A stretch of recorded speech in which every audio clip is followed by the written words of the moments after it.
चोबा ठाकुर टोला वाले, उसका मोबाइल नंबर है 88 48 12 36 40।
चोबा ठाकुर टोला वाले, उसका मोबाइल नंबर है 88 48 12 36 40।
चोबा ठाकुर टोला वाले, उसका मोबाइल नंबर है 88 48 12 36 40।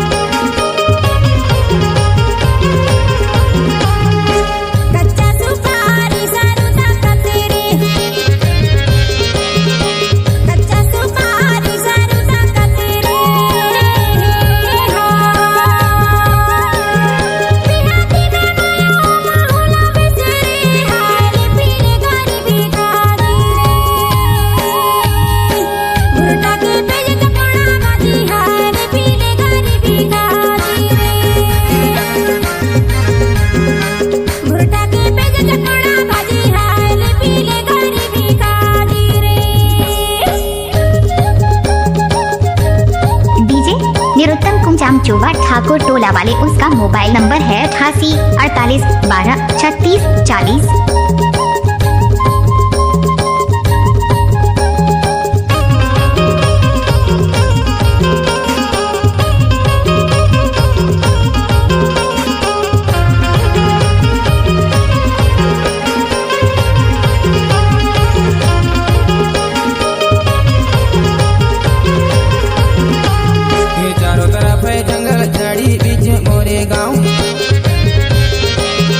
चारों तरफ है जंगल झाड़ी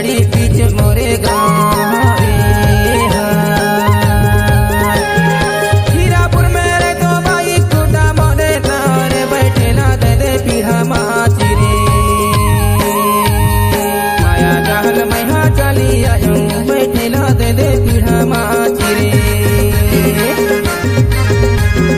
माया जहन मैहा चाली आयो बैठेला दे दे पीढ़ा माची रे।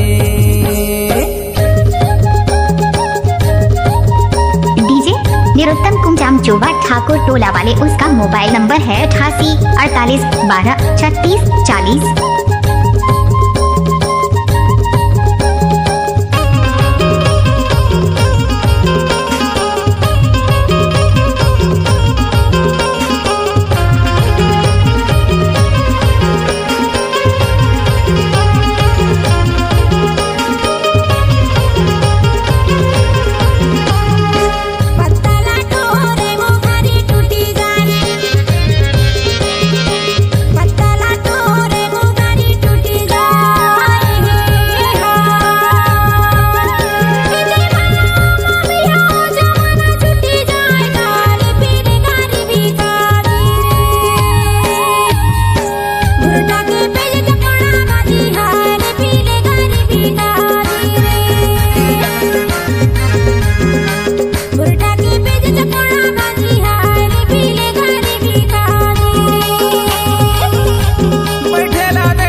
इलाका किसी का भी हो, धमाका डीजे निरुत्तम कुंजाम जोवा वाले का ही होगा। बैठेला दे दे पीढ़ा माची रे